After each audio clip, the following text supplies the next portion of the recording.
ഇല്ല ഗൈസ്, കുറെ ദിവസം കൊണ്ട് കൊതി വന്ന് പണ്ടാരായിട്ടിരിക്കുന്നത്. നമുക്ക് അതിഥി റോയിന്റെ കക്കീനെ ഉണ്ടാക്കാം. സവാള കച്ച സവാള സിന്ധു റാറാ പീസസ് എന്നിട്ട് ഒരു ചീനച്ചട്ടി ഇടങ്ങ് കുറച്ച് എണ്ണ ഒഴിക്കുക, കുറച്ച് ജിഞ്ചർ ഗാർലിക് പേസ്റ്റ് ഇടുക ഗൈസ്. എന്നിട്ട് കടുവറ ഇങ്ങോട്ടേക്ക് കുറച്ച് നമ്മൾ ഉള്ളിയൊക്കെ എടുത്തിട്ട് എന്നിട്ട് വീണ്ടും കടുവറ എന്നിട്ട് ഗോൾഡൻ പൗഡർ കളറാകുമ്പോൾ നമ്മൾ എന്തെങ്കിലും നമ്മൾ കുറച്ച് പച്ചമുളക് അരിഞ്ഞിട്ടുണ്ട് ഗൈസ്. എന്നിട്ട് നമ്മൾ 2 മുട്ട എടുത്ത് ഇങ്ങനെ പൊട്ടിച്ചു 2-3 പൊട്ടിച്ചു വെച്ചാൽ നിങ്ങൾ പൊട്ടാതെ നോക്കണം. എന്റെ പൊട്ടിപ്പോയി. പിന്നെ ഈ സൈഡൊക്കെ കരിഞ്ഞത് കുറച്ച് നിങ്ങൾ കാര്യമാക്കേണ്ട, അവസാനം മൊത്തത്തിൽ കരിഞ്ഞോളൂ.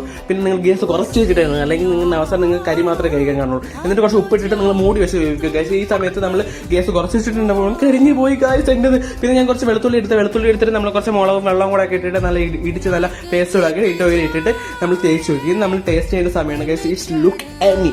ഞാൻ കഴിച്ചു നോക്കിയപ്പോൾ ഞാനൊരു ഗാർലിക് ലവർ ആയതുകൊണ്ട് എനിക്ക് ഭയങ്കര ഇഷ്ടപ്പെട്ടു ഗൈസ്. നമ്മളിത് കഴിക്കാത്ത ഒരു നോർത്ത് ഇന്ത്യൻ ടൈപ്പ് ഫുഡാണ് ഗൈസ്. പക്ഷെ ഞാൻ അമ്മയ്ക്ക് കൊടുത്തപ്പോൾ അമ്മയ്ക്ക് കൊടുക്കാത്ത കഥകൾ എക്സ്പ്രഷൻ അമ്മയും അമ്മൂമ്മയും അനിയനൊക്കെ തുപ്പിക്കൊണ്ട് ഓടിയത്. അവർക്ക് എന്താണെന്ന് അറിയില്ല ഗൈസ്. കാരണം എനിക്കൊരു ഗാർലിക് ലവർ ആയതുകൊണ്ട് എനിക്കൊരു പ്രത്യേക വെറൈറ്റി ടേസ്റ്റ് ഇഷ്ടപ്പെട്ടിട്ട് എനിക്ക് ഇഷ്ടപ്പെട്ടു ഗൈസ്. ഇത്രയേ ഉള്ളൂ. Okay bye. പിന്നെ നിങ്ങൾ എല്ലാവരും ട്രൈ ചെയ്ത് നോക്കുക, അടിപൊളിയാണ് ഗൈസ് ഇത്.